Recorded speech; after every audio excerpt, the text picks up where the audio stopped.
Un personaje de gran importancia en este periodo histórico fue don Miguel Hidalgo. Las mitificaciones y el exceso del patriotismo han convertido a Hidalgo en un héroe polémico. Aunque este no es un espacio para hablar al respecto, nos limitaremos a resaltar que su obra dio una fuerte estocada al virreinato de la Nueva España y que él decretó la abolición de la esclavitud y del pago de tributos. Fue un documento que definió el rumbo del movimiento y sentó las bases, tanto polémicas como sociales, para la evolución del republicanismo y desarrollo capitalista. La Guerra de Independencia de la Nueva España fue consecuencia de una serie de condiciones internas: la merma económica provocada por las guerras que encargaba a la metrópoli, una estructura social con tensiones que incluso habían generado ya intentos de cambios sociales y la falta de comunicación entre la colonia y la corona. También hubo factores externos que incitaron a la Guerra de Independencia, entre ellos los problemas de la corona española y la expansión de las ideas liberales y republicanas por el mundo occidental. La abolición de la esclavitud marcó la directriz del movimiento de independencia. Esta orientación fue confirmada por Morelos, quien, una vez que los insurgentes habían dominado el territorio, convocó la creación del Congreso, que se encargaría de diseñar leyes inspiradas en las ideas liberales provenientes de la Constitución de Cádiz. El Congreso fue instaurado el 14 de septiembre de 1813 en Chilpancingo y su monumental tarea fue la de organizar el gobierno de la naciente nación. La reunión de los constituyentes quedó inaugurada con la lectura del documento Sentimientos de la Nación. La primera constitución del México independiente se promulgó en Apatzingán el 22 de octubre de 1814, pero este hecho no significó el fin de la guerra. El 22 de diciembre de 1815 fue fusilado Morelos. Los años de lucha continuaron devastando cada vez más al país y a la corona, que ya estaba lejos de restaurar el orden.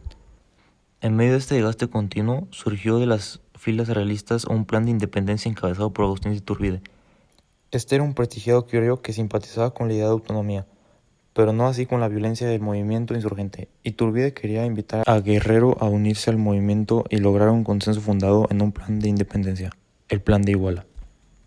En noviembre de 1823 se instaló un nuevo Congreso conformado en su mayoría por republicanos federalistas, quienes tenían el interés de mantener la unión para el territorio bajo una organización política federal. Para octubre de 1824 se juró la Constitución, donde se instituyó una república representativa, popular y federal, formada por 19 estados, 4 territorios y un distrito federal. La primera presidencia y vicepresidencia de la república fueron asumidas por Guadalupe Victoria y Nicolás Bravo, antiguos insurgentes. De esta manera se puso fin al imperio, quedando decretada la primera república federal. Guadalupe Victoria impulsó el comercio, importando mercancía principalmente por mar. Arribaron buques norteamericanos, ingleses y franceses. Ahora la tarea del nuevo gobierno era regular el comercio. Primera República Centralista. Apareció otra propuesta política. Se trataba de la propuesta adversa al federalismo, el centralismo. Estaba encabezada por el alto clero y los terratenientes y militares. El centralismo republicano era un sistema de gobierno que avalaría la conservación de sus privilegios políticos y sus fortunas.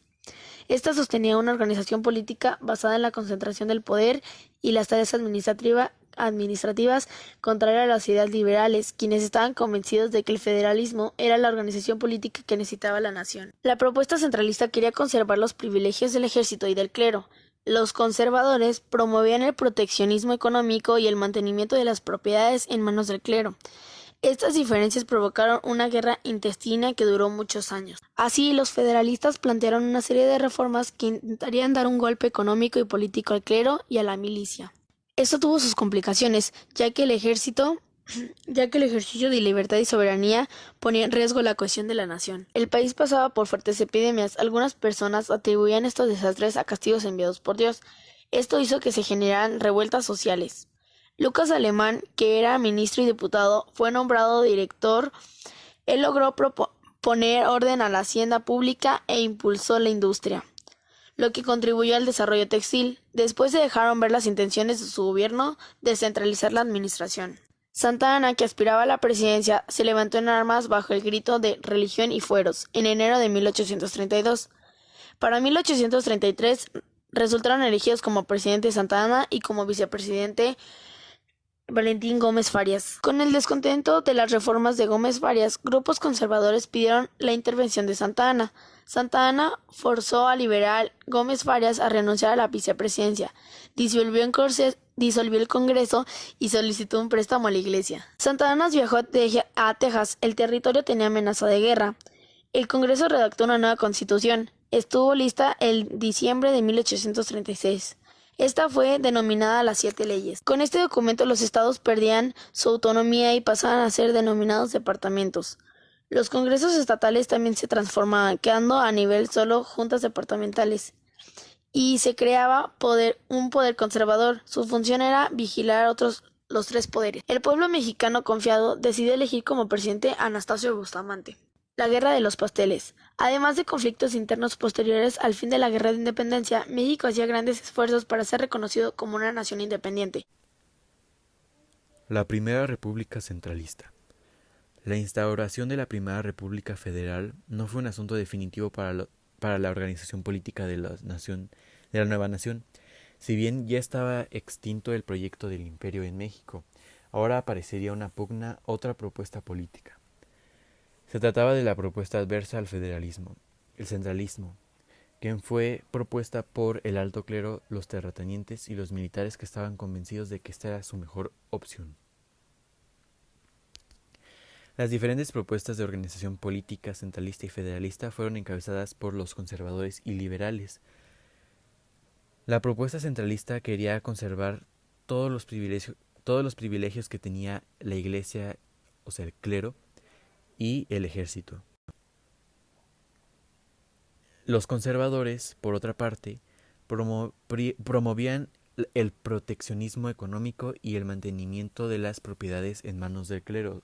Esto quiere decir que todas las propiedades y terrenos que tenía la gente que seguía permaneciendo, o sea, que seguía permaneciendo para la iglesia o el clero, o sea, que sea en manos del clero. Estas diferencias se reflejaron en una guerra intestina que duró varios años. La Guerra de los Pasteles. Aunado a los conflictos internos posteriores al fin de la Guerra de Independencia, México hacía grandes esfuerzos para ser reconocido como una nación independiente. Las intervenciones extranjeras.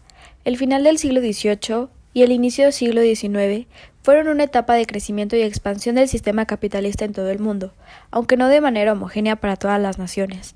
Las diferencias en el desarrollo económico, social y político de cada país determinaron la subordinación de unas naciones a otras en materia comercial y establecieron un intercambio económico desigual entre las naciones manufactureras y los proveedores de materia prima. En el marco de este contexto se inserta nuestro país.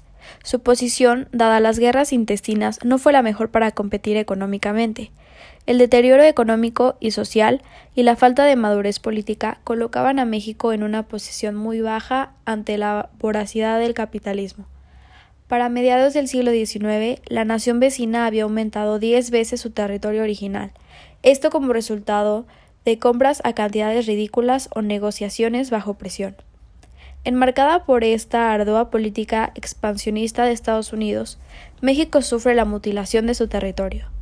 En 1830, el Congreso mexicano emitió la Ley de Colonización. Dicha ley tenía la intención de regular el ingreso de más colonos extranjeros y, por otro lado, intentaba estimular la migración de mexicanos hacia el norte del país, específicamente hacia Texas. Desgraciadamente, esta última pretensión tuvo resultados nulos. Por el contrario, lo que se generó esta ley fue un malestar de los tejanos, quienes consideraban que atentaban contra su soberanía, ya que ellos se regían bajo sus propias normas. El gobierno mexicano optó por enviar una expedición militar para tratar de calmar las rebeliones y descontento de los tejanos. Por su parte, el gobierno norteamericano, a pesar que declaró una postura neutral ante un problema interno mexicano, manifestó su apoyo a la formación de clubes que reunieron armas, recursos y voluntarios para enfrentar al ejército mexicano. El deterioro interno de nuestro país no permitió el mantenimiento de un ejército fuerte y organizado, declarando Texas su independencia en 1836, aun cuando el gobierno mexicano no la reconociera. El gobierno norteamericano inmediatamente reconoció la independencia tejana con proyectos a anexarla rápidamente a su territorio. En 1845, el Congreso norteamericano aprobó la anexión de Texas al territorio estadounidense. Ante la aprobación de la anexión de Texas a territorio norteamericano, Estados Unidos exigió además la anexión de Coahuila y la venta de Nuevo México y California, generando así uno de los conflictos bélicos más injustos de la historia de nuestra nación. La negativa de nuestro país a dichas peticiones llevó a la invasión de tropas norteamericanas a territorio mexicano. Estados Unidos atacó por diferentes frentes y bloqueó los puertos tanto del Golfo como del Pacífico mexicano. Esta acción provocó la incapacidad de nuestro país para el comercio exterior. Las intervenciones extranjeras. El final del siglo XVIII y el inicio del siglo XIX fueron una etapa de crecimiento y expansión del sistema capitalista en todo el mundo, aunque no de manera homogénea para todas las naciones. Las diferencias en el desarrollo económico, social y político de cada país determinaron la subordinación de unas naciones a otras en materia comercial y establecieron un intercambio económico desigual entre las naciones manufactureras y los proveedores de materia prima.